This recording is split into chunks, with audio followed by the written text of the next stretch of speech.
On m'a demandé donc de faire une introduction à une discussion, un débat autour de la question du travail et de la dignité humaine. Ce qui est véritablement un très beau sujet, parce que ce sont deux composantes fondamentales de tout fonctionnement démocratique de la société, d'avoir un travail, et un travail qui soit respectueux de la dignité justement de ceux qui le mettent en œuvre et qui se fatiguent à travailler. Or, je dois dire que si on regarde notre histoire du travail, ce respect de la dignité est loin d'être garanti. Et je dois dire que, contrairement aux évolutions politiques de nos sociétés occidentales, en tout cas, qui sont allées vers une démocratie inclusive, hein, hommes et femmes, jeunes depuis l'âge de 18 ans, eh bien on se rend compte que le travail, au contraire, d'une façon plus intrusive encore, au fur et à mesure qu'il se modernisait, a gangréné en quelque sorte cette dignité. Alors, malgré toutes les déclarations de bonnes intentions patronales ou managériales, ce à quoi on assiste quand on étudie, alors je suis sociologue du travail, hein, donc d'un point de vue sociologique, quand on étudie les fondements, le contenu, les caractéristiques de notre monde du travail, on s'aperçoit qu'il y a vraiment des dimensions extrêmement délétères, profondément délétères, qui font une atteinte très importante à tout ce qui représente les fondements justement de la dignité individuelle, sociale de chacun.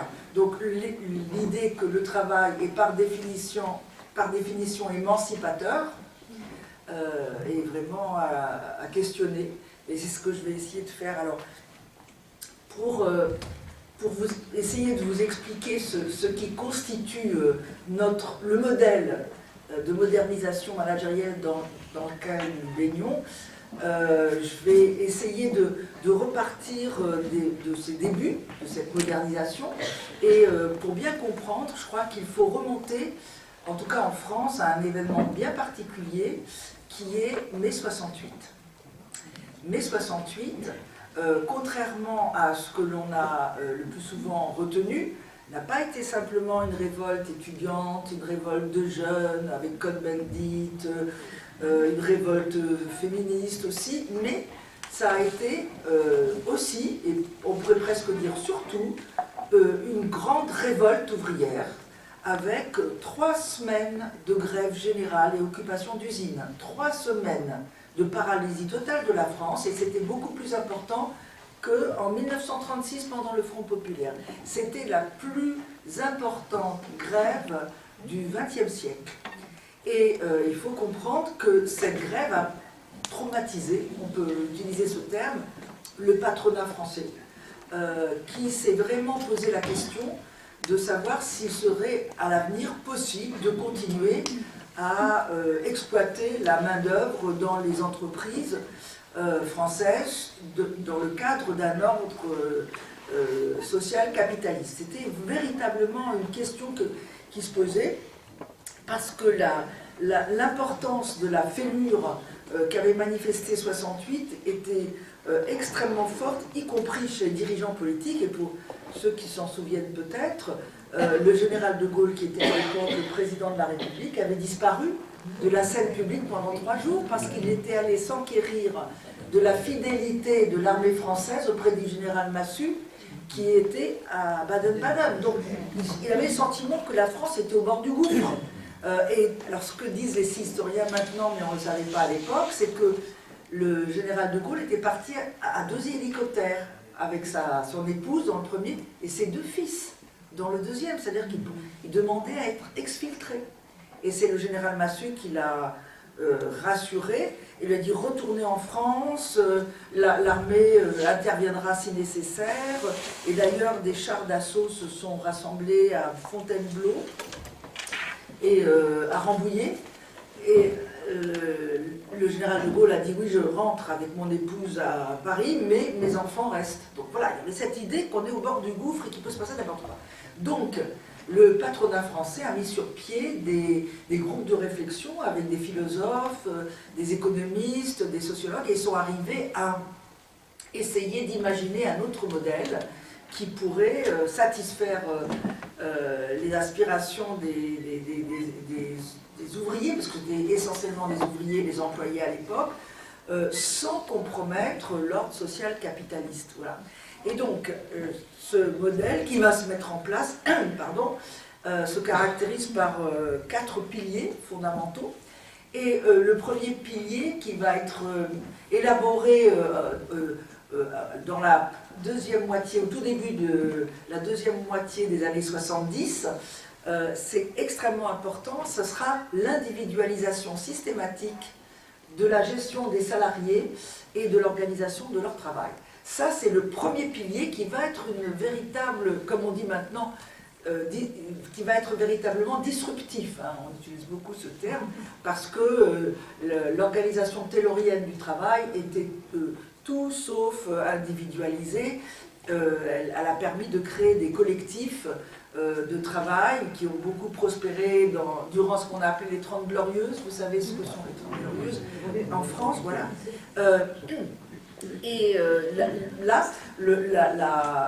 La vocation de la modernisatrice, ce sera d'individualiser puis de personnaliser la relation de chacun à son travail, et on verra progressivement que ce sera la psychologiser aussi, voire la narcissiser.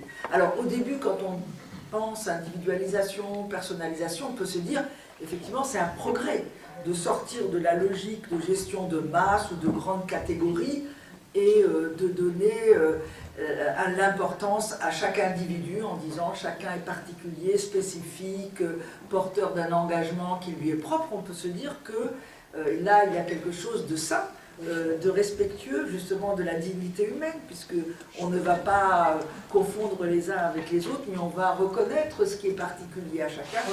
Et bien malheureusement, on verra que cette individualisation, cette personnalisation, elle avait surtout pour vocation, et c'était dit comme ça d'ailleurs dans les directions des grands groupes, pour combattre et déstabiliser les collectifs de travail qui avaient été porteurs des valeurs contestatrices qui se sont manifestées en mai 68. Dans l'idée patronale, il fallait à ce moment-là trouver une modalité pour inverser le rapport de force qui s'était manifesté comme beaucoup trop défavorable à l'époque, hein, puisque les employés et les ouvriers ont été capables véritablement de paralyser totalement la France à ce moment-là. Donc on individualise surtout pour inverser le rapport de force, pour affaiblir les collectifs, pour pouvoir assurer une emprise et une domination plus forte sur les salariés, tout en produisant une rhétorique managériale. À l'époque, on n'utilisait pas encore le terme managérial, mais patronale, une rhétorique patronale, un peu sur le mode gaulliste, hein, pour ceux qui s'en souviennent de « je vous ai compris », comme disait le général de Gaulle. Là, c'était de dire « voilà, nous vous avons compris, vous avez des aspirations pour plus de liberté, d'autonomie, vous voulez vous réaliser dans votre travail, vous reconnaître dans votre travail, être reconnu pour ce que vous apportez dans votre travail, et nous allons répondre à ces aspirations fondamentales, nous les respectons, et donc nous allons promouvoir une individualisation systématique, comme je l'ai évoqué tout à l'heure, une individualisation systématique de la gestion des salariés. Voilà. Déjà, là, il y a une tension qu'on comprend qui est, nous voulons du bien, nous voulons justement manifester notre respect de la spécificité de chacun, de la dignité de chacun, parce que n'oubliez pas qu'un des mots d'ordre qui avait été le plus écrit, hurlé, tagué, etc. à l'époque, c'était de ne plus perdre sa vie à la gagner. Hein, voilà. Et la bataille pour la dignité. Je ne sais pas si certains d'entre vous ont vu un film qui s'appelait La reprise du travail chez Vondaire. Non. Bon, on voit, vous l'avez vu? oui, on voit bien la dignité de ces femmes lorsque ces femmes qui étaient grévistes, lorsque les syndicalistes arrivent triomphant en disant on a gagné, on retourne travailler, elles pleurent et elles ne veulent pas rentrer. Parce que ce qu'elles voulaient, c'était de la dignité, du respect, de la reconnaissance, de la liberté. Elles n'étaient évidemment pas contre gagner plus. Il y avait 30% d'augmentation à l'époque des salaires les plus bas, mais elles voulaient être respectées, avoir de la dignité, justement. Mais c'était pas ça qu'on leur a donné. On leur a donné plus d'argent. Et c'est très émouvant parce que c'était d'abord un petit film militant qui a été fait avec une caméra sur l'épaule, où on voyait les femmes qui pleuraient, qui disaient non, non, non, c'est pas ce qu'on veut. Et après, ils ont fait un grand film qui a été joué sur les écrans, qui a questionné chacune de ces femmes, qui expliquait pourquoi elles faisaient grève. Et effectivement, c'était pour avoir plus de respect de ce qu'elles faisaient, de leur personne aussi, et plus de dignité, puisqu'on leur interdisait même d'aller aux toilettes quand elles travaillaient sur la chaîne. Enfin, des choses de cet ordre-là. Donc, ça, c'est le premier pilier, et on va le voir se manifester pour montrer l'ambivalence un peu de chacun des dispositifs ou chacune des pratiques qui vont dans ce sens-là. Il y a eu tout d'abord, dans les années 75, ce qu'on appelait les horaires variables. Bon, qui peut être contre les horaires variables? Personne. Ça donne plus de liberté. Mais en réalité, quand il y a les horaires variables, ça déstabilise les collectifs, puisqu'on ne prend pas les pauses à la même heure, on ne déjeune pas tous à la même heure, on ne sort pas tous au même moment ensemble pour aller prendre un pot ou un café et discuter de la journée de travail. Et encore plus compliqué pour les syndicalistes, pour certains d'entre vous qui ont peut-être été syndicalistes, tracter une usine de 4000 ou 5000 salariés où tout le monde rentre à la même heure, bon, on dispose 100 militants, c'est bon, mais si ça s'échelonne entre 7h et 9h, ça devient beaucoup plus compliqué, et aussi pour faire des informations, tout devient beaucoup plus compliqué. Donc il y a toujours cette tension, un peu plus de liberté, mais moins de pouvoir collectif, moins d'identité collective. Et une identité collective au travail, c'est quelque chose de très important, parce que on n'a pas une démocratie formelle. Hein. Bon. Deuxième exemple qu'on peut donner, ils vont introduire, et ça je l'ai vu dans des usines où j'avais fait les enquêtes, le rôle de la règle de prestation de services en interne. C'est-à-dire que l'un est le client de l'autre. Alors on comprend ça quand il s'agit de services internes. Un service peut être le client fournisseur de l'autre, mais moi je l'ai vu en enquêtant dans une usine de biscuiterie. Sur une chaîne de montage, les uns étaient clients et fournisseurs de les autres. C'est-à-dire, celui qui était en amont était le fournisseur, celui qui était là était le client, mais il était aussi le fournisseur de celui qui était en aval. Et donc, une fois que j'allais faire mes enquêtes, avec notamment le directeur qui m'accompagnait, on a vu ensemble deux ouvriers opérateurs, on disait à l'époque, qui se tabassaient, qui se cognaient. Et le directeur qui me dit, ah mais c'est insupportable, il appelle l'animateur, il les sépare, il me dit, ah j'en reviens pas, ils étaient très copains avant.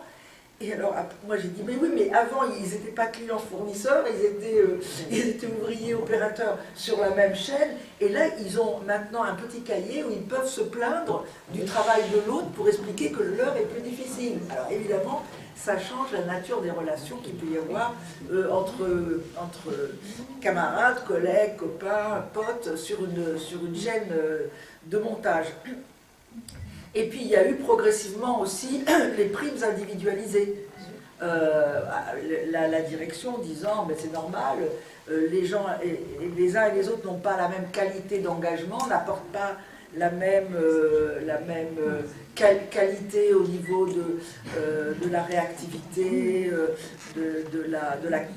du soin, etc. Donc c'est normal, de la finesse de l'opération, donc c'est normal qu'on ne donne pas la même chose. Mais ça veut dire concrètement que les gens entrent, au lieu d'être tous traités de la même manière, ils entrent en concurrence les uns avec les autres. Parce que quand le N+1 a un budget fixe et qu'il doit répartir en primes inégales, ça introduit un climat de concurrence et non plus de solidarité, de convivialité, de sentiment d'un destin commun partagé, de valeurs communes. Voilà, là c'est chacun pour soi, chacun va essayer d'avoir la meilleure prime. Et in fine, ça va arriver aussi dans les années 90-2000, des salaires individualisés. C'est-à-dire qu'on va sortir de l'équation fondamentale à travail égal, salaire égal, où effectivement on peut dire c'est dommage, tout le monde était logé à la même enseigne, mais en même temps, ça permettait une qualité de relation au sein de l'entreprise qui n'a rien à voir avec ce qu'elle est maintenant, où on peut dire, pour être rapide, d'une expérience socialisatrice vécue en commun avec un partage de valeurs et de sentiments, on est arrivé à des épreuves solitaires où chacun doit négocier son propre sort, son propre destin dans l'entreprise et se faire bien apprécier. On doit se faire remarquer, on doit se faire bien apprécier pour avoir les bonnes formations, la bonne carrière, les bonnes promotions, les bonnes primes et les bons salaires. Et donc c'est au détriment des autres, forcément, qui ne sont plus les bons amis, les bons collègues, les bons camarades, mais qui sont des gens qui risquent de vous mettre des pots de banane sous les pieds et qui n'ont pas à cœur de voir votre sort s'améliorer. Alors que dans les entreprises de l'époque taylorienne-fordienne, moi j'avais fait des enquêtes à l'époque, dans des groupes de travail, il y avait au contraire un grand esprit de coopération, vraiment de solidarité et d'entraide. Il y avait par exemple les ouvriers qu'on appelait les virtuoses, qui eux étaient capables d'accomplir leur travail de façon très très brillante, mais en un rien de temps. Et qu'est-ce qu'ils faisaient ces virtuoses? Ils allaient aider les autres. Parce qu'ils allaient leur donner un coup de main, ils allaient leur montrer des trucs, des ficelles pour moins se fatiguer, connaître moins d'usure physique et moins d'accidents. Donc il y avait de l'entraide, et les meilleurs, c'était pas, on disait ils méritent une meilleure prime, mais les meilleurs ils vont aider les autres, parce qu'on avait à cœur justement de s'en sortir ensemble, tous ensemble, de cette dureté, parce que les conditions de travail et les situations de travail étaient très difficiles à l'époque. Parce que nous parlons maintenant de harcèlement, de pression et de tension, mais il ne faut pas oublier que dans les années 50, 60, 70, sur les chaînes de montage, il y avait beaucoup de harcèlement. On fait comme si c'était quelque chose de nouveau. Aux usines Renault, par exemple, ils allaient choisir leur contremaître parmi les anciens militaires de l'armée coloniale en Indochine, en leur disant « Allez, vous allez venir chez nous, vous leur faites soigner le nous, etc. » Voilà. Donc la situation était dans les années 50, 60, 70 extrêmement dure, extrêmement violente, mais il y avait un esprit de solidarité, d'entraide, de coopération, de partage de valeurs, de partage affectif même, qui était extrêmement, extrêmement importante et qui rendait ce qu'on appelle maintenant la souffrance au travail, plus supportable. Elle était en quelque sorte régulée par cette solidarité, par cette entraide. Et maintenant, quand nous, les sociologues, on fait des interviews et qu'on entend parler de la souffrance au travail, ce qu'on entend le plus souvent, c'est « je crois que je suis le seul à pas être bien ». Et ils sont plusieurs à nous dire ça. « Je crois que je suis le seul, dans la même entreprise, à pas aller bien, je suis pas à la hauteur, je suis pas à ma place, j'y arrive pas, les autres ils se débrouillent très bien ». Ils disent tout ça, parce qu'il s'agit de ne pas montrer aux autres qu'on n'y arrive pas, parce qu'on est en concurrence, et parce que c'est véritablement une épreuve. Voilà. Donc, le premier pilier, c'est cette individualisation, cette personnalisation, et je disais aussi tout à l'heure psychologisation, voire narcissisation, parce que non seulement on fait la promotion de l'individu, de la personne, mais on la met en concurrence avec les autres, et aussi on la met en concurrence avec elle-même. Chacun est en concurrence avec soi-même. Il faut se dépasser en permanence. Il faut chercher l'excellence, il faut sortir de sa zone de confort, il faut avoir le goût du risque, il faut être réactif, il faut être intuitif, enfin bref, il faut viser l'excellence. Et par exemple, il y a des jeunes cadres qui se font recruter et évaluer, puisque maintenant il y a des évaluations, il y a des objectifs personnalisés qui sont fixés par le M+1 et des évaluations des performances personnalisées aussi. Mais il y a des jeunes qui s'entendent dire « Ah, mais on se dit que peut-être on a eu tort de miser sur toi, tu n'es pas celui qu'on pensait que tu étais, etc. » C'est-à-dire qu'il n'y a pas une mise en avant de la professionnalité, on ne lui dit pas il te manque peut-être une formation sur cette question, ou tu pourrais profiter des ressources et de la connaissance de tel autre. On lui dit « Ah, t'es pas celui qu'on croyait que tu étais. On a eu tort de miser sur toi. » On enrôle la subjectivité, la personnalité de chacun plus que sa professionnalité. Et donc, on le vulnérabilise aussi. Et c'est là où il y a une ambivalence et une tension extrêmement forte entre cette idée qui est mise en avant, qui dit nous considérons chacun pour ce qu'il est, mais en fait, ce qu'il est, c'est pas vu du point de vue professionnel, c'est vu du point de vue strictement humain. Est-ce qu'il est fort? Est-ce qu'il est courageux? Alors la réponse, la question qui vient tout le temps, c'est est-ce qu'il est résilient? Est-ce qu'une personne est résiliente? Est-ce qu'elle peut subir des échecs? Est-ce qu'elle peut... Voilà. C'est donc une conformité à des valeurs humaines qui sont fixées d'après des critères de performance économique dans le cadre d'une rationalité libérale bien définie, qui est jugée la valeur humaine. Donc c'est extrêmement dangereux. Ça vulnérabilise beaucoup les gens. Quand il y a un échec, ils n'ont pas l'impression que c'est professionnellement qu'ils ont échoué, mais c'est humainement. C'est eux, monsieur ou madame XY, qui n'est pas une bonne personne, qui n'est pas fiable, qui n'est pas, comme ils disent, prédisposé au bonheur. Moi j'étais dans des séminaires de RH où ils disaient nous voulons prendre les gens qui sont prédisposés au bonheur. Parce qu'il y en a qui ne sont pas prédisposés au bonheur, ils n'ont pas leur place chez nous. Mais ils le disent comme ça. Non mais ça va extrêmement loin, cette intrusion dans la subjectivité des individus. Alors on peut dire, ah, c'est bien de faire la place à la subjectivité des uns et des autres, c'est bien de faire en sorte que le travail puisse donner toute sa place à la dimension purement personnelle, psychologique, subjective, etc. Oui, mais quel danger de manipulation et de vulnérabilisation, de fragilisation de la personne qui n'a plus le collectif pour la soutenir, l'aider, lui donner des conseils professionnels, etc., qui se retrouve évaluée, jugée, jaugée, comparée, et sur le plan humain, sur le plan affectif, sur le plan intime. Ça, c'est quelque chose qui est quand même très pernicieux, parce qu'on dit, par exemple, moi je me souviendrai toujours, j'étais assise à côté à l'époque, c'était il y a 3-4 ans, le PDG de Orange, qui était Stéphane Richard. Voilà, merci, Stéphane Richard, voilà. Et mais j'ai tout à voir avec les noms, c'est l'âge. Stéphane Richard, et il disait, notre slogan maintenant, c'est le salarié unique et le digital humain. Et alors je lui ai dit, le salarié unique, vous n'en gardez plus qu'un? Pour se moquer, pour essayer, alors il m'a dit, mais vous ne comprenez rien. Je dis, mais si, j'ai très bien compris ce que ça veut dire unique, pour éviter toute possibilité de solidarité. C'est ça, si on est unique, on n'a pas de raison de se sentir faisant partie d'une communauté, faisant partie d'un groupe où on partage des valeurs, des intérêts, des idées, voilà. Et ça, c'est quelque chose qui est extrêmement dangereux, et ça se fait sous le couvert, justement, d'un humanisme, de la prise en compte de la spécificité, de la singularité, et nous avons des DRH, de la bienveillance et du bonheur pour ça, mais j'en parlerai tout à l'heure. C'est-à-dire qu'il y a vraiment, je crois, une réelle fragilisation au nom de l'humanisme des entreprises. Il y a une grande fragilisation des personnes, et c'est pas par hasard qu'on entend, pas qu'on entend, mais qu'on voit se dérouler ce drame absolument, cette tragédie plutôt absolument totale que représentent les suicides au travail.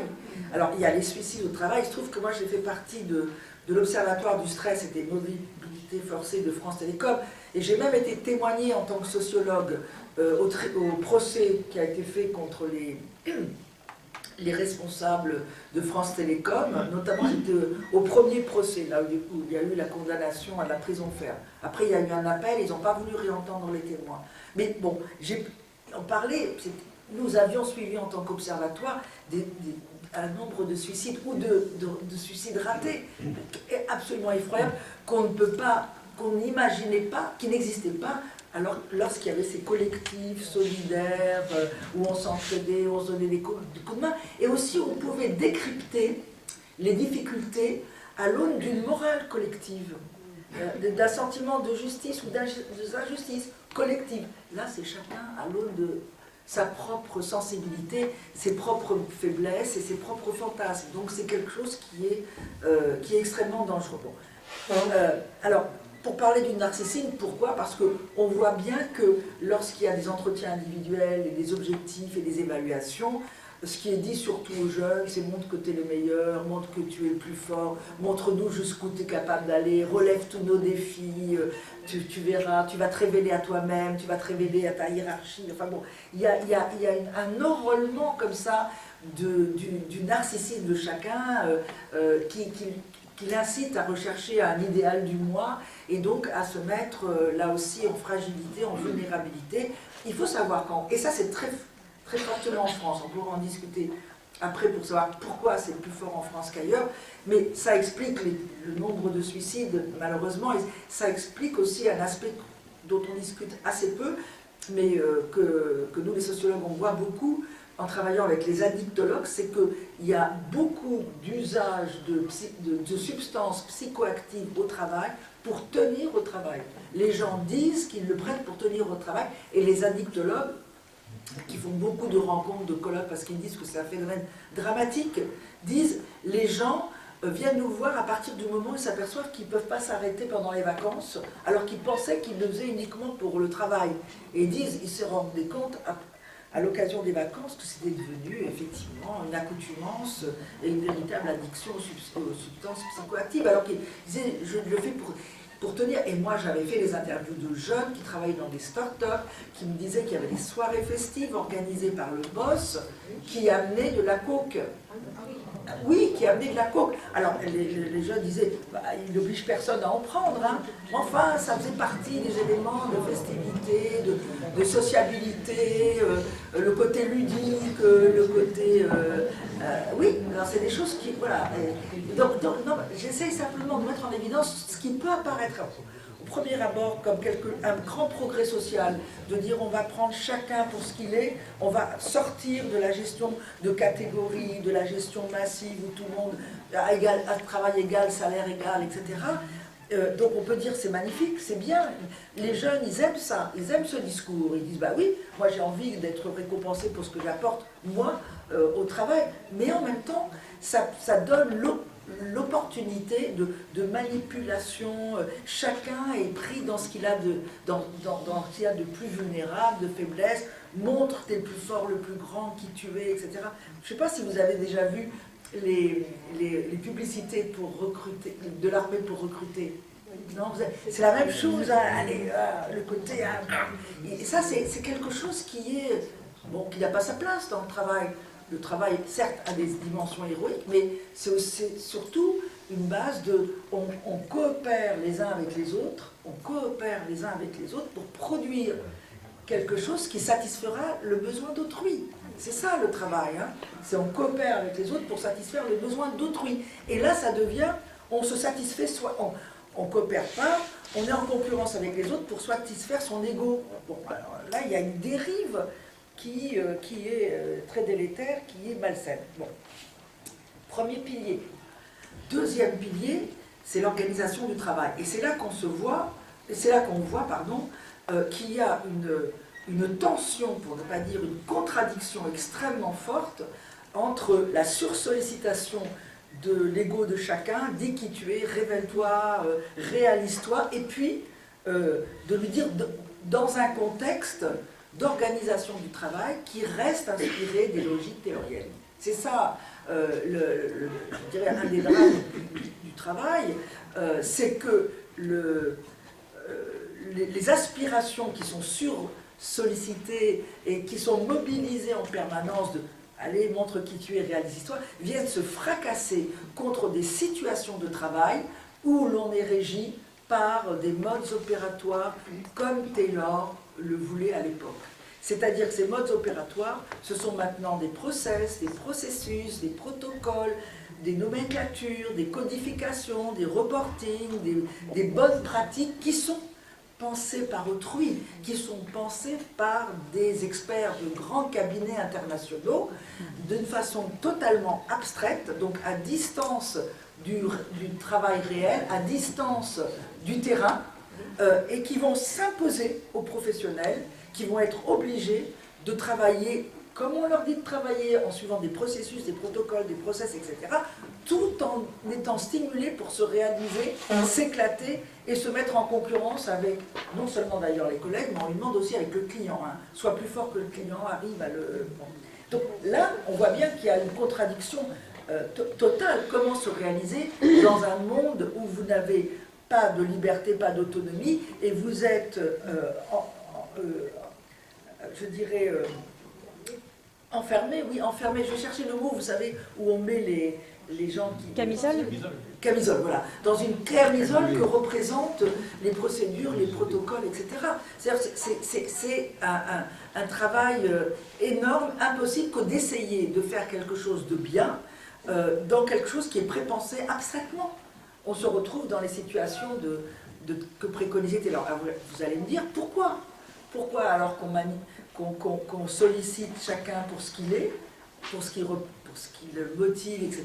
Pourquoi est-ce qu'on ne lui laisse pas de la possibilité, de l'autonomie, des marges de manœuvre dans son travail? Bien parce qu'on reste dans la pensée taylorienne. Tout le monde sait ce que voulait et ce qu'a fait Taylor. En gros, c'est l'éclatement des métiers en tâches élémentaires. Mais on ne sait pas trop la philosophie, l'idéologie de Taylor qui était très forte et qui se résume en un mot A. Ce constat qu'il a fait et qui est le savoir, c'est du pouvoir.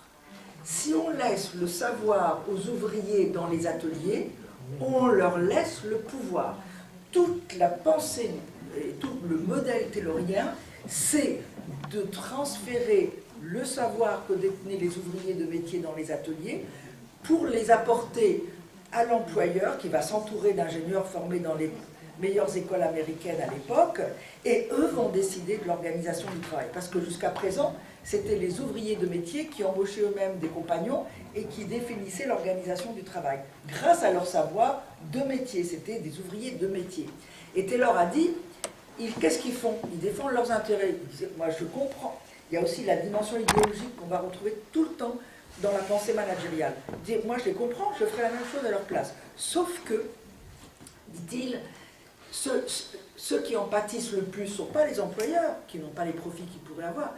Et c'est là où il y a vraiment un discours idéologique. Il dit, c'est la nation américaine dans toute son entièreté, parce qu'il n'y a pas la productivité qui pourrait exister si les ouvriers ne pratiquaient pas la flânerie systématique, comme il disait. S'ils ne pratiquaient pas la flânerie systématique, ils seraient plus productifs, il y aurait plus de produits sur le marché, et il pourrait y avoir de la consommation, et donc il pourrait y avoir un bonheur américain. Et il dit, à cause des ouvriers, il n'y a pas de bonheur américain, et les ouvriers attaquent l'intérêt supérieur de la nation, attaquent le bien commun. C'est ce qu'il disait à l'époque. Il disait donc, pour le bonheur de tous, il faut déposséder les ouvriers de leurs connaissances, et il faut que ce soit la science qui définisse, via les ingénieurs, l'organisation du travail idéal, ce qu'il appelait la one best way, la seule meilleure manière de travailler, et qui va permettre d'avoir la productivité la plus élevée, et c'est la science qui est impartiale, neutre, objective et universelle, que nul ne puisse contester. Donc on atteint le consensus, dit-il, les ouvriers seront contents d'être soumis à l'organisation du travail pensée par les ingénieurs qui sont des scientifiques, et ce sera pour le bonheur américain. Sauf que ça a été un drame terrible pour les ouvriers, qui ont été dépossédés comme ça du jour au lendemain de leur métier, de leurs compétences, de leur savoir, et eux qui organisaient leur travail ont été organisés par quelques ingénieurs sur la base d'un rapt des savoirs et des connaissances des ouvriers. C'est ça la pensée taylorienne. Et pourquoi elle continue encore maintenant? C'est parce que c'est un moyen de contrainte et de contrôle qui est phénoménal. Ça permet aux employeurs d'asseoir une domination, une emprise suffisante sur les salariés pour qu'ils travaillent de la manière la plus rentable, la plus productive tout le temps. Ce qui est extrêmement difficile d'être toujours au top du maximum. Tout le monde a peut-être en tête les temps modernes de Charlie Chaplin. Voilà. Ben, transposer dans le cadre d'un travail d'ingénieur ou de cadre, c'est la même chose. Il est derrière son ordinateur, il a des logiciels qui véhiculent à la fois des objectifs et des méthodologies, des procédures, et il est contraint de travailler de cette manière-là. Il n'a pas son mot à dire, il est pris en charge en tant que professionnel et personne de métier par des gens qui organisent à distance son travail. Et on leur demande à ces consultants de ne pas connaître la réalité des métiers qu'ils vont encadrer, parce que quand c'est abstrait, c'est encore plus exigeant et c'est encore plus, voilà, plus contraignant, plus contraignant. Ça, voilà. Donc, les deux piliers, les deux premiers piliers, on voit bien que ça emprisonne, ça fracasse les salariés qui ont des aspirations qui sont extrêmement sollicitées. Réalisez-vous, découvrez qui vous êtes vraiment, mais comment le faire lorsqu'on est obligé de travailler selon des méthodes pensées par d'autres, avec des finalités sociales aussi pensées par d'autres. Et ça amène des conflits de valeurs extrêmement importants, parce que dans les interviews qu'on fait, nous les sociologues, on entend souvent « Oh, mais c'est difficile de s'en tenir à ça, parce qu'on sait qu'on pourrait faire beaucoup mieux ». Par exemple, toutes les questions d'obsolescence programmée, c'est une réalité de beaucoup de produits, pour qu'on puisse les revendre après. Les ingénieurs disent oui, mais on pourrait faire autrement, on pourrait faire quelque chose de beau, de bien, d'utile, de solide. Et on leur dit, vous voulez faire un travail de qualité, c'est du gâchis. Il y a des directions d'entreprise qui organisent ce qui s'appelle la chasse au gaspille, et dans le gaspille, c'est la surqualité. Vous voulez vous faire plaisir, vous, en tant que professionnel, à faire du trop beau boulot, mais il faut faire du boulot qui soit achetable à un prix donné. Voilà. Voilà. C'est ça la logique. Donc, des conflits de valeurs qu'on retrouve aussi chez les gens qui sont en télétravail, qui vous vendent n'importe quoi, même si vous n'avez... Moi, j'ai fait beaucoup d'enquêtes, j'ai fait énormément d'enquêtes de terrain, parce que c'est comme ça qu'on apprend véritablement ce qui se passe dans le monde du travail. Et j'ai vu, par exemple, un jeune homme qui vendait à une vieille dame qui téléphonait pour essayer d'échelonner sa facture qu'elle n'arrivait pas à payer. Le jeune homme a fait semblant de dire « Oui, j'accepte, mais vous savez... vous avez de la chance de tomber sur moi parce que je vais vous l'échelonner votre facture, alors que c'est prévu, c'est un truc qui est tout à fait prévu. Lui, il fait, mais en revanche, vous allez prendre ce service qui va vous coûter tant. Et elle dit, mais qu'est-ce que c'est ce service? Il dit, ben, c'est un truc sur Internet. Elle dit, c'est Internet, c'est pour l'ordinateur, j'en ai pas. Madame, ça n'a pas d'importance, c'est le jour où vous en aurez un. Et donc, il lui fourgue ce... Et oui, j'étais là. Il lui fourgue ce truc, parce que la dame, elle ne voulait pas payer sa facture, elle demandait à l'échelonner. Il dit, bon, je le fais, je prends sur moi de le faire, mais prenez-moi ce petit truc. Elle le prend, et il raccroche, et il fait, yeah! Et à côté, il y avait une dame qui était fonctionnaire, qui était plus âgée. Elle a éclaté en sanglots. Elle me dit, voilà notre travail maintenant, vous vous rendez compte? Voilà. Et ça, c'est des conflits qui sont durs à vivre sur le lieu de travail. C'est comme, je ne sais pas si vous avez déjà discuté avec des personnes qui travaillent dans des EHPAD, qui disent, voilà, on a tant de minutes pour donner à manger aux gens, et on a le choix entre la dénutrition et de la maltraitance, et où on enfourgue comme ça dans la bouche des vieilles personnes pour qu'ils mangent tout le repas, où on est respectueux, donc on attend qu'ils mâchent, etc., qu'ils vous sourient pour la deuxième truc, mais comme on a un temps extrêmement limité, on leur a donné que le quart du repas. Oui, voilà, mais oui, et c'est ça, et ces femmes-là qui après, elles rentrent à la maison, elles pleurent, parce que c'est pas ça qu'elles voulaient faire, c'est pas le travail qu'elles voulaient faire avant. Donc, on est dans ce monde où on ne peut pas réaliser un travail qu'on pense soi-même en tant que bon professionnel, et en même temps on est obligé de le faire en fonction de valeurs qui ne sont pas nécessairement les vôtres. Et moi je pense souvent, parce que c'est des choses dont on a entendu, vous savez, je crois que c'est Volkswagen, ou je me trompe toujours, qui produisait qui mettait dans le moteur pour truquer, c'était Volkswagen. Les ingénieurs, ils savaient ce qu'ils faisaient, ils savaient. Est-ce que vous croyez qu'ils étaient tous d'accord? Ben non. Comme les ouvriers qui mettaient de la viande de cheval dans les raviolis, ils le voyaient bien que c'était de la viande de cheval et pas de la viande de bœuf, ils connaissent très bien. Ils n'avaient pas leur mot à dire. Bon. Donc là, on voit, il y a aussi ce qu'on appelle, nous les sociologues, des conflits éthiques au travail. On me fait faire quelque chose, j'ai pas le droit de dire non. Pourquoi? Parce que, on reviendra là-dessus, c'est fondamental, par rapport au respect, je suis subordonné. Je suis dans un lien de subordination. Le salariat, le contrat salarial, inclut un lien de subordination qui dit que vous devez obéissance à votre supérieur hiérarchique et à votre direction, quoi qu'il arrive, au risque d'une faute professionnelle, sinon c'est le risque d'une faute professionnelle et d'un licenciement si vous n'obéissez pas. Donc voilà, la liberté de manœuvre, la marge de manœuvre, la liberté, elle est extrêmement limitée parce que vous êtes dans un lien de subordination dans le salariat. Quand vous êtes un agent, un fonctionnaire, vous êtes lié par le devoir d'obéissance, qui est exactement la même chose. Vous n'avez pas le droit de dire non, je ne ferai pas ça. Vous n'avez pas le droit, parce que c'est la direction qui se porte acquéreur à travers le salaire qu'elle vous paye, du temps que vous devez passer dans l'entreprise, et c'est à la direction, à l'employeur d'organiser ce temps de travail et de dire ce que vous allez faire et comment vous allez le faire pendant ce temps de travail. C'est ça la situation, qui est d'ailleurs contraire à tout principe démocratique où nul n'est censé appartenir à personne. Là, si vous voulez gagner votre vie, devenir salarié, mettre vos compétences, votre temps, vos efforts au service d'une entreprise, eh bien, vous devez passer par cette case qui vous réduit au rôle d'exécutant et de subordonné. C'est quand même quelque chose qui est quand même relativement préoccupant. Voilà. Bon, ça, c'est les deux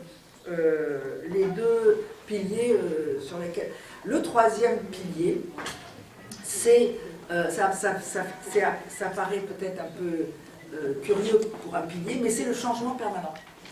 Le changement permanent est devenu une réalité incontournable dans toutes les entreprises, y compris le service public. Alors, le changement permanent, on va vous expliquer que c'est lié à un monde du travail qui se transforme considérablement avec la mondialisation, avec la concurrence effrénée, avec la diffusion de technologies informatives qui transforment complètement la réalité du travail. Donc on va vous dire, c'est normal qu'on change. Mais, tout le temps, mais il y a en plus un changement supplémentaire qui est introduit à des fins sociales, qui sont celui de, alors ça va vous paraître curieux, mais de mettre en obsolescence les connaissances, les savoirs et l'expérience accumulée par les individus et les collectifs au travail. Une mise en obsolescence systématique de ces savoirs, alors pour que les salariés ne puissent pas se prévaloir justement de leurs connaissances et de leur expérience pour essayer d'imposer leur point de vue de professionnel. Et de dire par exemple, ah non, vous n'allez pas me faire faire ça, moi je sais que ce n'est pas la bonne manière de faire, je pense qu'on peut s'y prendre autrement. C'est ce que ne veulent précisément pas les employeurs, pas parce qu'ils sont méchants, parce qu'ils sont de mauvaises personnes, c'est en raison de la rationalité économique néolibérale et du poids des actionnaires qui les poussent, etc. Ils sont inscrits dans une logique et une philosophie économico-sociale qui fait que eux, ils ne répondent qu'à ce type de rationalité. Et donc,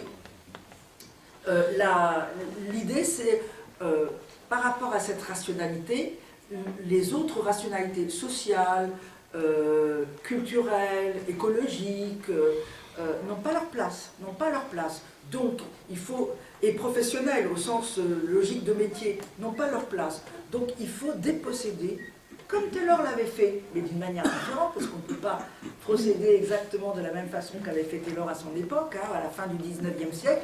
Et là, c'est une mise en obsolescence des connaissances et des savoirs qui fait que si quelqu'un veut dire « non, non, écoutez », on va lui dire « oui, oui, mais tout ce que vous savez, c'était pour avant. Maintenant, ça ne marche plus.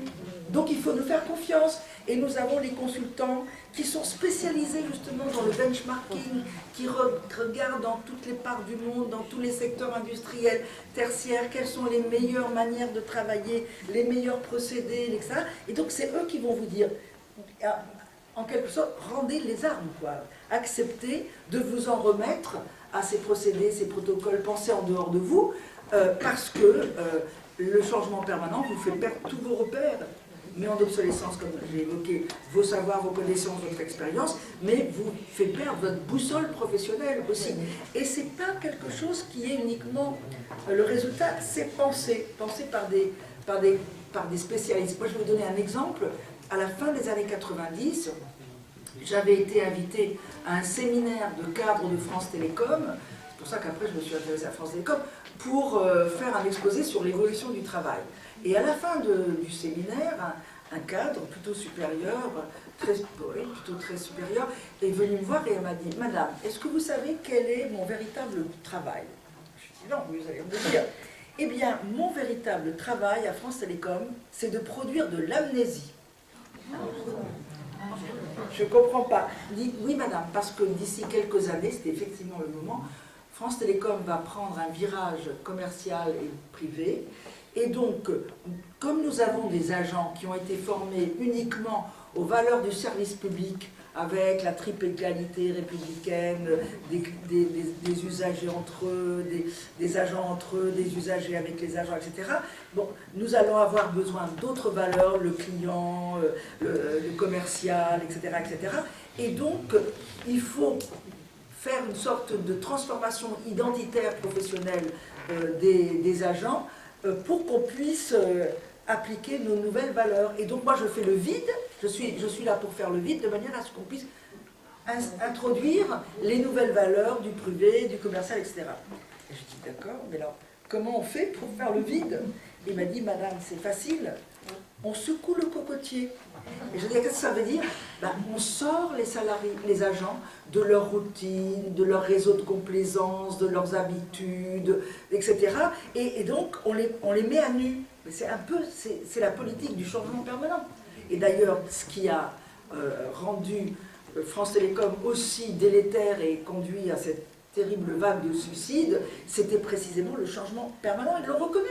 Ils l'ont reconnu. D'ailleurs, ils ont été condamnés pour harcèlement moral institutionnel, parce que tout le temps, par exemple, ils mettaient les gens qui travaillaient sur les poteaux, ils les mettaient dans les centres de téléconseillers, enfin, ils bougeaient pour que les gens soient complètement tétanisés et ne puissent rien opposer. Donc ce sont des pratiques qui sont pensées. Et c'est extraordinaire, juste une petite anecdote, il se trouve que mon labo a une convention de recherche avec une université brésilienne de Campinas, près de Sao Paulo, et on m'avait emmené voir le musée de l'esclavage, parce que c'était les 600 ans, je crois, de la découverte et il y avait un tableau qui m'avait frappé, parce que c'était marqué « l'arbre de l'oubli ». Et on voyait deux arbres, et autour des personnes africaines en pagne qui tournaient. Alors d'un côté il y avait les femmes et de l'autre il y avait les hommes. Les hommes devaient tourner 7 fois, les femmes 9 fois, parce qu'évidemment, vous voyez, évidemment, bref. Et c'était le roi, comment il s'appelait, Agagba, qui avait vendu ces personnes comme esclaves pour partir au Brésil, et il les a tournés pour l'arbre de l'oubli, pour qu'ils oublient qu'ils étaient des personnes libres et qu'ils puissent endosser l'identité d'esclaves. Voilà. Donc cette idée qu'on peut transformer la mentalité, les valeurs en peu de temps des individus pour qu'ils correspondent à ce qu'on veut qu'ils fassent, c'est quelque chose qui nous vient de loin quand même. Mais c'est une réalité dont j'ai entendu parler à France Télécom. Voilà. Donc, le changement permanent, c'est quelque chose qui est censé amener les gens, les professionnels, quel que soit leur niveau, à accepter de s'en remettre comme à de véritables bouées de sauvetage aux protocoles, aux process, aux procédures qui ont été pensées par d'autres, parce qu'ils ne savent plus, ils sont perdus, ils sont paumés, mais aussi ils sont soumis à des efforts absolument énormes, parce qu'ils sont obligés de reconquérir une maîtrise cognitive de leur environnement de travail, de leur contenu de travail, qui les épuise. C'est ça aussi qui explique pour beaucoup le burn-out. C'est le changement permanent qui fait parce qu'on restructure les départements, on restructure les services, on recompose les métiers, on change tout le temps les logiciels, on impose des mobilités systématiques, on crée des déménagements artificiels pour que les gens ne soient plus aux mêmes endroits. Donc ça crée une fatigue pour s'y reconnaître, pour pouvoir maîtriser cognitivement son travail et son environnement, qui explique pour beaucoup le burn-out et la dépression, parce que c'est une dévalorisation de l'image qu'on a de soi-même comme bon professionnel. On ne peut plus se faire confiance, parce que ce qu'on sait ne sert plus. On vous explique que tout ce que vous savez, ça n'est plus adapté à ce que vous vivez. D'ailleurs, moi, j'ai été faire aussi un topo comme ça.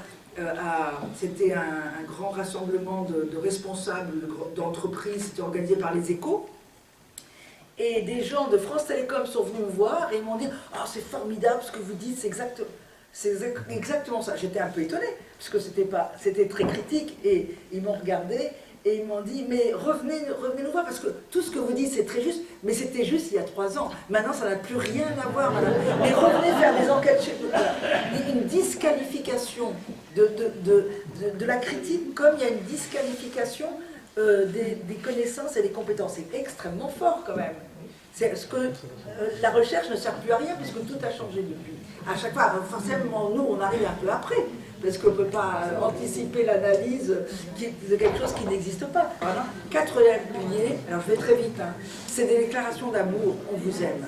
Les employeurs, c'est les DRH, mais oui, les DRH de la bienveillance et du bonheur, avec les Chief Happiness Officers. Vous ne connaissez pas ça?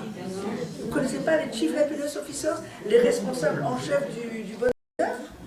Non. Qu'on met dans les entreprises pour s'occuper du bien-être de tous les salariés. Alors, ils organisent par exemple des conciergeries. Vous savez ce que c'est des conciergeries? Vous amenez votre linge sale, vous repartez le soir, il est lavé et repassé. On peut vous prendre des billets pour le théâtre, etc. Et on vous organise des séances de massage, on vous organise des séances de mindfulness, comment ça s'appelle, de méditation, des numéros verts de psy si vous avez du vague à l'âme, même des séances de fou rire dans certaines entreprises. Il y a des personnes, des coachs qui sont là et qui sont payés pour vous faire rire, ça détend, et après vous partez, vous êtes de meilleure humeur. Vous avez plein de choses qui sont là. Alors dans les entreprises, vous avez des baby-foot, des jeux vidéo, vous avez des salles d'expo. Chez McDo, ils font par exemple le concours du plus beau bébé. Les gens arrivent et mettent des photos de bébé, et le plus beau bébé, il est fêté. Après, on va boire un coup en son honneur. Il y a absolument tout. On prend tout en charge, votre vie privée, pour que vous n'ayez pas de soucis. Je vais vous donner, j'ai 2 secondes pour faire une anecdote, parce qu'en général, quand on fait un topo comme ça, les gens ne retiennent que les anecdotes. J'ai une anecdote que j'ai vécue. J'ai été invitée pour faire au DCDRH. C'est un club qui fait des séminaires pour les DRH. Il y avait à peu près le double de ce que vous représentez, donc beaucoup de DRH. Et à chaque session, donc moi j'étais là, je ne parlais qu'une fois, à chaque session il y avait des militaires, un amiral, un général, un lieutenant-colonel, notamment qui revenaient d'Afghanistan à l'époque, etc. Parce que pour eux, les militaires, c'est exactement ce que les DRH voulaient approcher, dans la mesure où les soldats leur font aveuglément confiance. Par exemple, si vous avez un lieutenant-colonel qui fait à l'assaut, et que derrière ça dit oh ben non, on va en discuter entre nous d'abord, on va aller en parler à ce soir au dîner. Non, on le sent pas très bien là. Non, à l'assaut, comme un seul homme, tout le monde y va. Et ça fascine complètement les DRH d'avoir cette confiance aveugle. Ils voudraient avoir cette confiance aveugle des salariés, donc ils font parler les DRH, les militaires. Et il y avait justement un militaire qui était amiral, qui était DRH, qui expliquait comment il fallait s'occuper de tous les problèmes des soldats, les petits gars comme ils les appelaient. Et il disait, moi par exemple, j'ai remarqué, c'était au ministère de la Marine, comme ancien amiral et DRH, je me suis rendu compte que les petits gars qui partaient en campagne nucléaire, vous savez, dans les sous-marins, au fond, pendant 8 semaines, 12 semaines parfois, et qui n'ont le droit de correspondre qu'une fois par semaine ou tous les 15 jours, de façon cryptée encore avec la famille, bah, ils ont beaucoup de problèmes. Et alors les DRH disent oui, on imagine les petits jeunes, les problèmes qu'ils ont. Et l'autre disait, c'est pas ce que vous pensez, hein, parce qu'ils ont beaucoup de travail à faire, ils rentrent des données, ils informatiques, ils surveillent, ils contrôlent, ils analysent, ils interprètent, etc. Non, ils étaient troublés parce que tous les DRH pensaient que c'était des questions sexuelles. Et ils disaient non, c'est pas ça, c'est le vrai problème, c'est la fidélité de l'épouse, de la compagne, qui est à terre, alors qu'eux, ils sont sous les mers. Alors les DRH disent, oui, mais qu'est-ce qu'on peut faire, fidélité de madame ça doit être notre problème, disaient les DRH militaires. Et il a dit, du coup, moi j'ai mis sur pied un groupe de réflexion, et on est abouti à la conclusion que la fidélité de madame était le plus en danger quand un appareil ménager tombait en panne, parce que le dépanneur s'introduisait légitimement dans le domicile privé de madame, et si la panne était complexe, il devait rester longtemps dans ce domicile privé. Alors, tous mes DRH admiratifs, les DRH du civil, c'est formidable, mais comment on fait alors après? Ben voilà, on a créé un service de dépanneurs assermenté par le ministère de la Marine, où les gars juraient de ne pas essayer d'attenter à la fidélité de madame. Et l'amiral concluait en disant, voilà, il faut prendre au sérieux tous les problèmes que peuvent avoir nos soldats pour qu'ils soient suffisamment...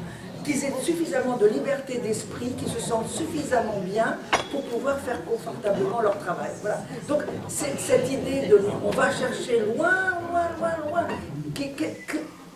ce qu'on peut régler, c'est quelque chose qui existe véritablement et qui crée des manipulations. Vous savez, je vais arrêter bientôt.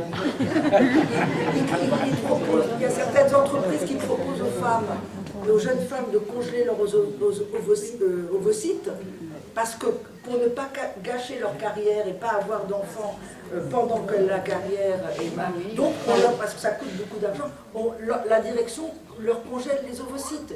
On propose aussi des montres qui vont calculer non pas simplement le nombre de pas, mais le nombre de bonnes heures de sommeil que vous avez. C'est-à-dire que voilà, il y a une intrusion dans la vie privée,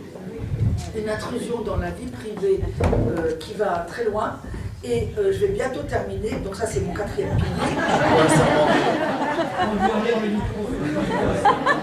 Reculez, jeune homme. Donc le 4e pilier, c'est ça, c'est les DRH qui font des déclarations d'amour, quand je disais, parce qu'il dit, nous nous levons tous les matins en pensant à vous les salariés, à votre bien-être, à ce que nous pouvons faire pour vous, etc., etc. Et donc je vais conclure en disant, nous sommes dans une situation qui est très problématique.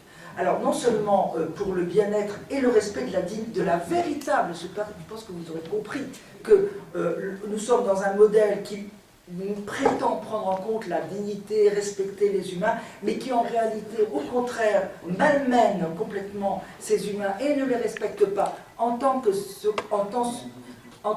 à quoi ils devraient être, ce en quoi ils devraient être respectés, à savoir des professionnels.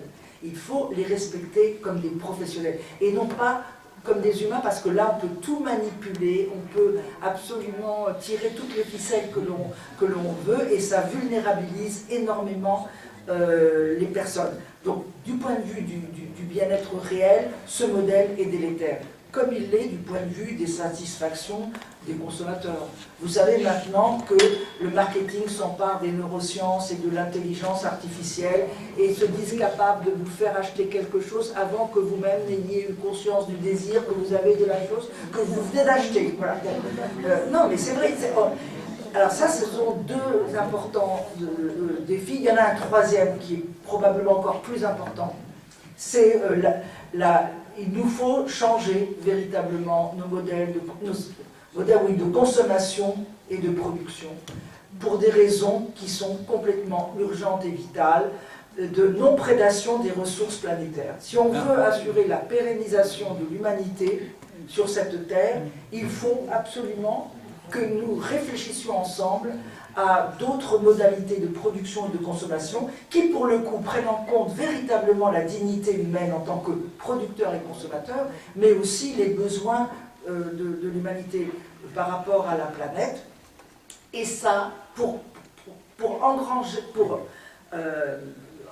engendrer cette dynamique qui est absolument indispensable, il faut libérer l'intelligence collective qu'il y a dans nos entreprises, qui est bien réelle, et pour la libérer, il faut reconstruire du collectif et exiger de sortir du lien de subordination qui fait que personne ne peut critiquer de quelque manière que ce soit les décisions qui sont prises au niveau des directions d'entreprise. Voilà.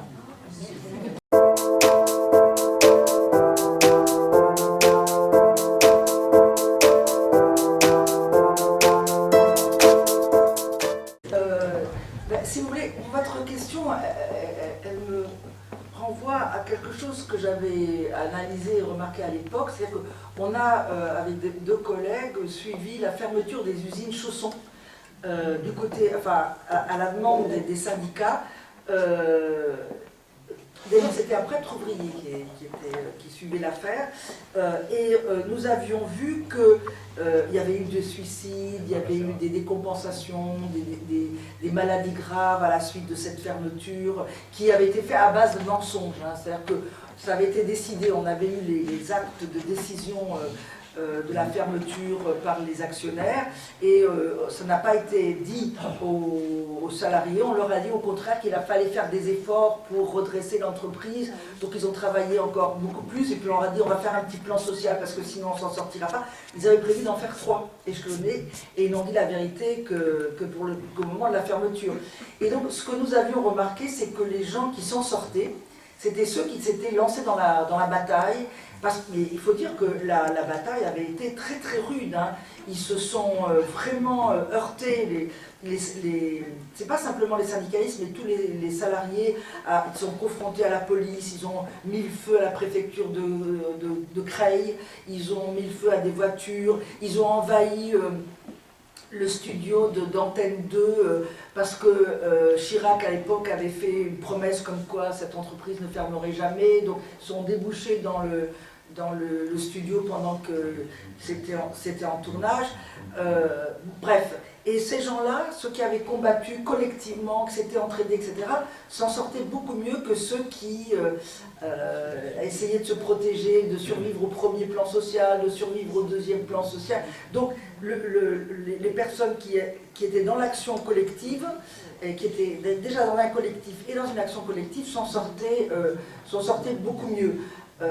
Moi je crois qu'il y a, ça c'est un premier élément qu'on retrouve assez souvent, c'est-à-dire que face à une situation très, très difficile, très douloureuse et très dangereuse, il faut agir. C'est même pour des questions d'échange physiologique entre les différentes substances du corps. L'action, ça permet de décharger des choses, et en plus on a une image de soi qui n'est pas de quelqu'un qui s'est fait bafouer, rouler dans la farine, etc.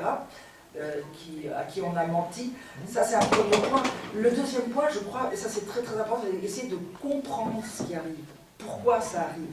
Et malheureusement, comme les syndicats sont moins présents, sont moins nombreux, sont plus institutionnalisés, il y a moins d'informations qui est faite, d'analyse, de débat, parce qu'il y a aussi beaucoup de changements. Il est nécessaire d'avoir des bilans, de faire des bilans, d'expliquer, de débattre ensemble. Ça c'est quelque chose pour comprendre que tout ce qui se passe, c'est un phénomène global, et pas de croire que voilà, ça m'arrive à moi et pas aux autres, et je suis malheureux dans mon coin. Non, il faut partager, c'est quelque chose qui est très très important, le fait du collectif. Et je dois dire, en discutant avec des amis qui étaient politologues, on avait regardé la carte des entreprises, des entreprises qui fermaient, et du vote Front National. Il y avait... Quand, dans un endroit, dans une ville où l'entreprise principale avait fermé, eh bien on faisait des poussées, alors soit de l'abstention, soit du vote Front National. Donc effectivement, et ça, pour eux, c'est parce que d'un seul coup, ils ont l'impression de se réveiller dans le mensonge, d'avoir été manipulés, on leur a menti, on les a jetés, alors que s'ils se portent comme acteurs collectifs et s'ils analysent, débattent et discutent, ça pourrait se passer différemment.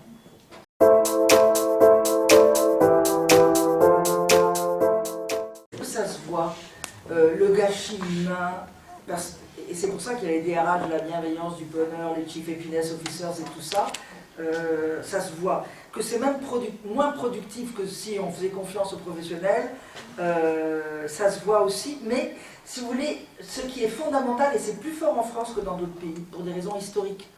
Alors, pour des raisons historiques, parmi elles, le fait que la France était, pendant les 30 Glorieuses, le pays où le Parti communiste était, occidental, le plus fort, avec une CGT extrêmement combative, la lutte des classes, l'idéologie de la lutte des classes était très très forte, et donc, il y a un véritable, comme je parlais de traumatisme en boîte 68, c'est resté aussi dans les esprits, une peur très forte du patronat français, enfin des employeurs français, avec cette idée qu'ils ont les salariés les plus difficiles à dominer, à qui imposer. Voilà.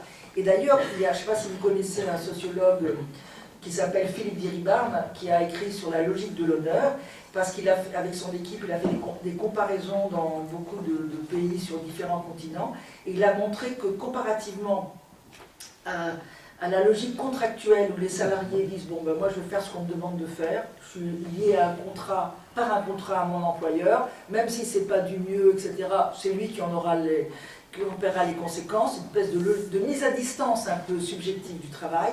Les Français travaillent selon la logique de l'honneur, c'est-à-dire qu'ils mettent leur honneur dans le travail, et ils veulent être fiers de ce qu'ils font, ils veulent pouvoir se reconnaître dans leur travail, et c'est une question d'honneur. On ne me fera pas faire du sale boulot. Voilà. Et ça, c'est quelque chose qui effectivement est très très fort dans l'esprit français comparativement à d'autres pays. Ça existe aussi dans les autres pays, mais moins.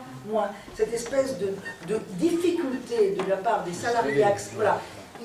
Et Philippe Diribarne a eu un succès, ses bouquins ont eu un succès fou auprès des managers.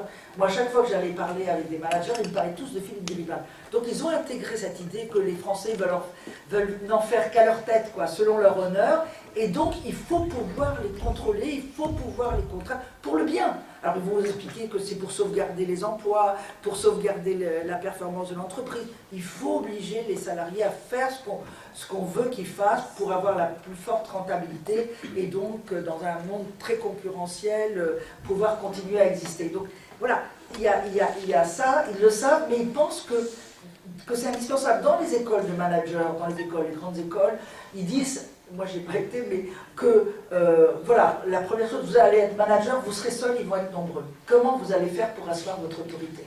Voilà, c'est ça la grande question.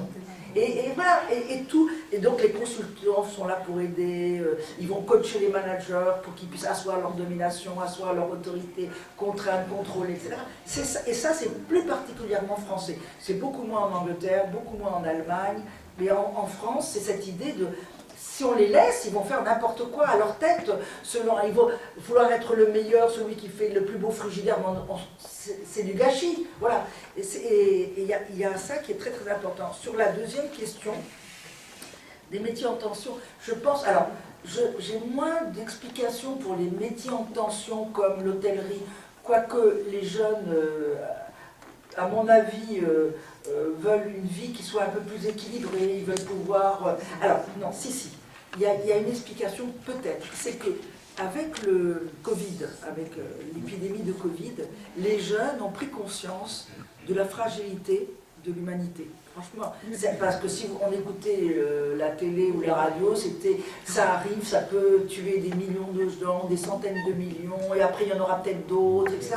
Donc ils ont pris conscience de la vulnérabilité de l'humain, de la vie, etc. Et du coup, cette idée de... on veut faire, alors, pour partie, des choses utiles, ça j'y reviendrai tout à l'heure, mais aussi des choses où on peut vivre pendant le temps qu'on vit. C'est-à-dire, l'hôtellerie, la restauration, ça demande beaucoup de temps le soir, pendant que les jeunes s'amusent. Nous, on ne pourra pas avoir les fêtes avec les copains. Donc, je crois qu'il y a de ça. On veut bien travailler, mais enfin, on ne veut pas se gâcher la vie non plus. Puis il y a une partie, alors ça c'est nouveau aussi, c'est des gens qui, encore plus qu'avant, se posent des questions sur l'avenir de la planète et qui disent, moi je connais beaucoup, j'ai fait des interviews aussi de jeunes qui disent, bon j'ai fait HEC, j'ai fait le SCP, etc. Mais non, c'est pas ça que je veux, et qui sont devenus cuisiniers. C'est pas qu'ils veulent, ou pâtissiers, c'est pas qu'ils veulent moins travailler, parce que là ils se lèvent à 5 h du matin, etc.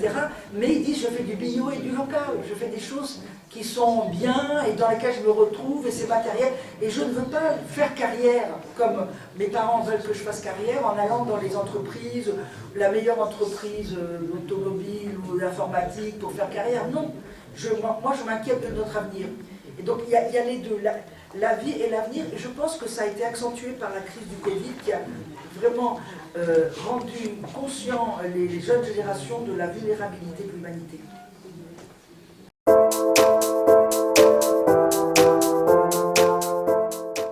Alors sur les stratégies à l'égard des salaires, effectivement il se passe beaucoup de choses et qui sont très, très dommageables. Moi j'avais un exemple terrible en interviewant deux jeunes qui étaient dans la même start-up, qu'ils ont quitté. C'était deux commerciaux qui avaient fait des grandes écoles, c'était l'ESCP notamment, Donc ils étaient une vingtaine, et eux ils étaient une vingtaine de jeunes, et eux ils étaient les deux commerciaux. Et il y avait un boss. À un moment donné, comme ils ramenaient beaucoup de contrats, ils se disaient entre eux tous les deux, il faudrait qu'on soit augmenté, quand même c'est pas normal. Et puis il y a eu une réunion justement où on faisait le point sur les salaires, parce que les autres aussi, les jeunes, voulaient être augmentés aussi. Et le boss a dit, personne ne sera augmenté, personne, parce qu'on n'a pas eu une bonne année, on ne va pas pouvoir, donc il n'y aura pas d'augmentation, on vous demande de tenir, etc. Patata. Tout le monde avait fait une triste mine, etc. Et puis au moment de partir, le boss a demandé aux deux commerciaux, vous restez. Alors ils sont restés, et il leur a dit, bah, je vais vous augmenter, parce que j'ai vu que vous rappelez beaucoup de contrats. Et les deux jeunes ont dit, il nous a augmenté, mais alors on ne pensait pas qu'on serait tellement augmenté, on était, mais alors fou de joie. Mais le boss a dit, chut, mutus cousu, question de, il a dit comme ça, vie ou de mort, hein, vie ou de mort. Vous ne dites pas que vous avez été augmenté, surtout vous ne dites pas de combien, rien. Vous ne touchez rien de plus qu'avant, vous êtes comme tous les autres. Et ils ont dit, ouais, d'accord. Puis une semaine plus tard, en prenant des pots avec leurs copains, leurs potes et tout, ils ne se sentaient pas bien à l'aise. Les autres disaient, tu te rends compte, c'est quand même dur, on n'est pas augmenté. Ils disaient, ah ouais. Et jusqu'à ce que 3 mois plus tard, il y en a un qui démissionne, et 6 mois plus tard, le deuxième, parce que c'était insupportable, c'était devenu insupportable.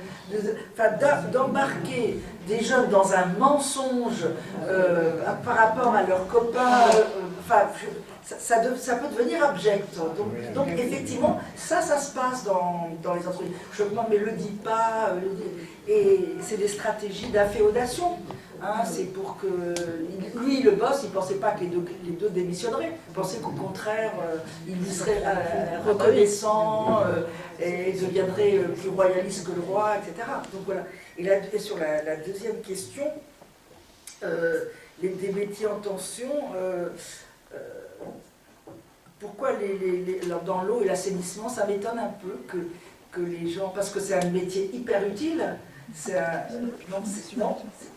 l'assainissement c'est fondamental, et vous n'arrivez pas on n'arrive pas à trouver des gens. Les jeunes ne veulent pas. Non, en premier lieu, il n'y a pas grand monde qui veut venir, parce qu'il y a beaucoup de des astreintes, ouais.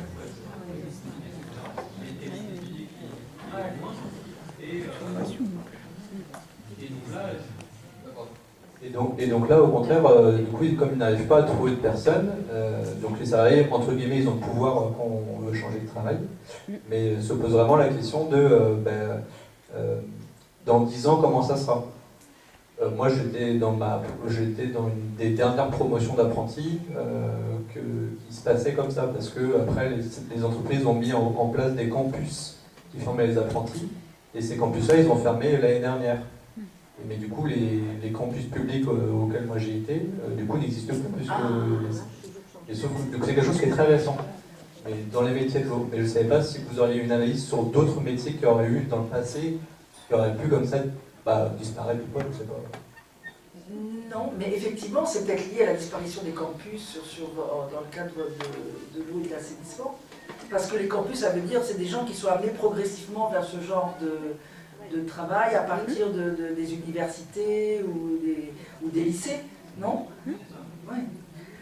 Non, alors, moi, la seule chose, ce que je vais le redire un peu, c'est que les jeunes se posent maintenant plus la question de la finalité de ce qu'ils font. C'est pour ça que je suis un peu étonnée pour l'eau, et de l'intérêt, et à travers une question de qualité de la vie au travail et hors travail, et en même temps utilité sociale.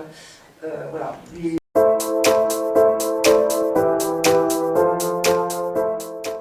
Enfin, la question elle est très intéressante parce que en réalité, si on pose mai 68 comme aussi révolte du monde du travail, c'est pas évident du tout, pour une bonne raison.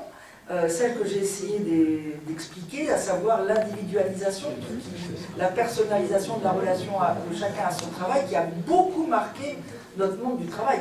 Il n'y a pas la solidarité, il n'y a pas la sociabilité, il n'y a pas le sentiment de partager des valeurs, il n'y a pas le sentiment de partager un même destin commun.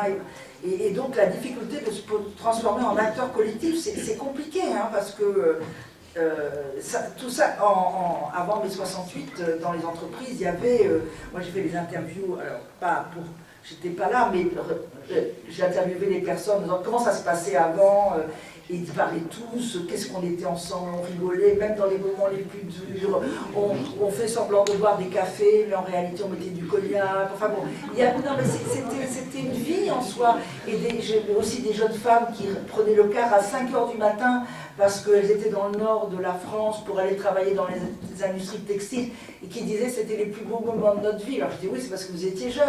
Elles disaient non, on rigolait dans les cars, on avait tellement de choses en commun, etc. Il y avait le sentiment d'une vie commune, des références, des valeurs, des sentiments communs, qui n'existent pas beaucoup maintenant, qui a cette mise en concurrence. Regardez le vécu des open space par les gens, il est plutôt mauvais. Hein. Moi, on interviewe les personnes sur les open space, ils disent on est dérangés par les autres, il y a des regards malveillants, il y a un sentiment de pression, de tension. Donc, c'est du point de vue. Voilà. Par contre, du point de vue de la jeunesse, il se passe des choses, à propos notamment de l'écologie. Les jeunes dans les lycées commencent à se sensibiliser et se demandent qu'est-ce que c'est que ce monde où on va comme vraiment des taureaux tête baissée vers le mur. Voilà. Donc ils s'interrogent sur la légitimité des rationalités économiques qui nous gouvernent et il peut y avoir... Alors, il peut peut-être y avoir des mouvements profonds, en tout cas c'est quelque chose qu'il faut espérer, que la remise en cause de la rationalité économique néolibérale puisse être faite par les jeunes générations pour dire c'est pas la manière dont vous allez tenir en compte dans le cadre de votre rationalité libérale de l'urgence écologique que ça va marcher. Non, il faut changer complètement le prisme à travers lequel nous regardons l'avenir et transformer nos modalités de vie. Ils commencent à le faire, les jeunes. Hein.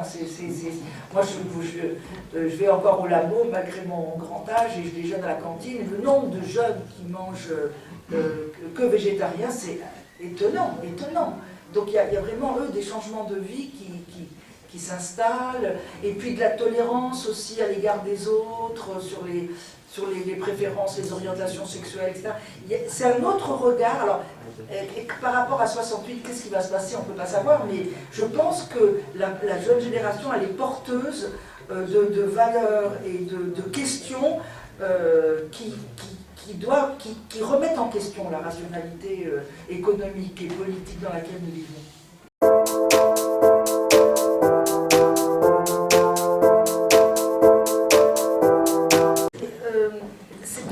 Ça me permet de répondre un petit bout encore à vous qui êtes dans l'eau et l'assainissement. Non, mais parce que ce que vous dites à propos des infirmières, c'est très intéressant. Le phénomène du départ de beaucoup d'infirmières qui vont se mettre en intérim, beaucoup, et qui reviennent en travaillant moins, en étant payées plus, c'est très important et c'est très intéressant parce que ça révèle le sentiment d'avoir été grugé. Parce que pendant l'épidémie violente de coronavirus, les soignants de l'hôpital se sont vraiment débattus dans des conditions extrêmement difficiles et ils ont pu, alors je ne sais pas si vous avez expérimenté d'autres personnes ici, le fait que ce qu'on appelait repousser les murs, c'est-à-dire que la pression et le contrôle de l'administration étaient moindres pendant la période de coronavirus et du coup les équipes soignantes pouvaient plus s'auto-organiser, avaient plus de marge de manœuvre et ça marchait bien, ça marchait mieux et il y avait un sentiment commun de bataille collective pour assurer la survie des personnes qui arrivaient dans l'hôpital. Donc, et puis, quand la grosse crise du coronavirus a disparu, pouf, tout est revenu comme avant. L'administration a repris ses marques, elle a remis chacun à sa place, si on peut dire. dans le mauvais sens du terme en tout cas, et du coup il y a eu un sentiment d'injustice très très fort qui a été ressenti par beaucoup, notamment beaucoup les aides-soignants et les infirmiers qui se sont dit voici c'est ça, bon, on va négocier notre petite vie à nous, on va faire ce qu'on peut pour avoir plus et travailler moins. Voilà. Donc, et je me demande si c'est pas la même chose pour l'eau et l'assainissement. Si vous n'avez pas eu conscience à ce moment-là d'être au front, de travailler quelque chose de très très important et de ne pas avoir eu la reconnaissance peut-être que vous auriez pu espérer. Je ne sais pas, c'est vraiment une hypothèse que je fais par extension, mais je crois qu'effectivement, ça explique le départ de beaucoup de gens qui ont dit bon ben moi je reste pas, je vais revenir comme intérim ou je vais aller ailleurs, en libéral, en auto-machin, parce que je ne crois plus à rien. Voilà, je n'ai pas été respectée. Bon, ma dignité n'a pas été respectée, notre dignité professionnelle, tout ce qu'on a mis n'a pas été respecté. Donc voilà. Et sur les questions, comment inciter à une lutte collective, moi je pense que c'est par l'analyse et la réflexion. Par exemple, par rapport à un phénomène qui est très marquant et qui déstabilise beaucoup les salariés et les fonctionnaires, qui est la pratique du changement permanent. C'est quelque chose dont tout le monde dit, on le vit, c'est dur, ça le dépossède de tout, on est étranger chez nous, quoi, parce qu'on ne reconnaît pas quand on arrive, etc. Et toutes ces histoires de flex office, de machin, ça va dans le même sens. Eh bien, il y a quelque chose qui pourrait être utile, c'est de faire des bilans entre salariés organisés par les syndicats. Voilà, on a changé telle et telle chose, nous on va faire le bilan avant qu'ils nous rechangent autre chose, de manière à pouvoir collectivement avoir une opinion sur ce qui nous arrive. Voilà. Et autre exemple, et là c'est les syndicats qui l'avaient suggéré, j'avais entendu, c'est par exemple quand quelqu'un va voir son N+1 pour se voir fixer les objectifs ou une évaluation, de faire une réunion après avec cette personne pour savoir comment ça s'est passé, qu'est-ce qu'elle a ressenti, qu'est-ce qu'elle a compris, qu'est-ce qu'elle n'a pas compris, voilà, pour que les gens se sentent, ou même la faire avant, les gens se sentent accompagnés, se sentent pas seuls, puis seuls. Parce que sinon, c'est vrai que il y a un tel sentiment de solitude, alors ça c'est un truc qui nous revient, d'abandon, d'être abandonné, et de solitude dans les lieux de travail, quand on fait les interviews, c'est incroyable. Solitude, je suis tout seul, je suis tout seul. Et ça, c'est toujours vraiment vécu très douloureusement. Et même, ça me fait penser, quand j'étais à France Télécom, à l'Observatoire du stress, qui était monté par Sud et la CGC d'ailleurs, il y avait quelqu'un qui téléphonait à une syndicaliste en lui disant j'en peux plus, c'est trop dur, etc., etc., etc. Puis il lui a dit bon ben je vous quitte, et s'est jeté sous le train. Il est mort comme ça, oui. Pour vous dire, il a appelé la syndicaliste, vous imaginez l'effet que ça peut avoir sur tout le monde autour, mais la syndicaliste, elle s'est demandé ce qui se passait, elle n'a pas compris tout de suite, c'est après qu'on lui a dit, voilà, parce qu'ils ont vu le téléphone, et le sentiment de solitude, je téléphone à une syndicaliste avec cette idée, elle ne pourra rien faire pour moi, donc ça ne sert à rien, donc je me suicide. Mais je crois que justement organiser des débats collectifs à propos de ce qui touche le plus les gens, c'est-à-dire du changement permanent, de la fixation des objectifs, de l'évaluation des performances, ça pourrait alimenter le sentiment qu'il y a une communauté quand même qui réfléchit ensemble, qui se pose des questions, qui avance ensemble, et que quand on réfléchit à plusieurs, on comprend mieux que quand on est tout seul. Je pense qu'il faut reconstruire les bases de ce qui est véritable, de la représentation collective de ce qu'est véritablement le travail, à savoir une activité de coopération. Le travail, c'est de la coopération. Même les gens qui sont tout seuls, ils ont tout le temps en référence le métier et les autres. Par exemple, moi j'avais fait des enquêtes sur les conducteurs de bus, ils sont tout seuls dans leur bus, ou les conducteurs de métro. Pour eux, le collectif, il existe vraiment. Alors c'est vrai qu'ils se rencontrent des fois à la salle de dépôt, etc. Mais en tête, c'est quelque chose qui est vivant, qui existe. La coopération, même quand on est tout seul dans son coin, c'est quelque chose qui est très fort. Or là, elle a été complètement effritée, déstabilisée par ces politiques, non seulement d'individualisation, mais de mise en concurrence, de psychologisation, narcissisation, des choses terribles. Il faut reconstruire, il faut essayer de convaincre les gens que la pensée collective, elle permet de mieux comprendre que la pensée solitaire.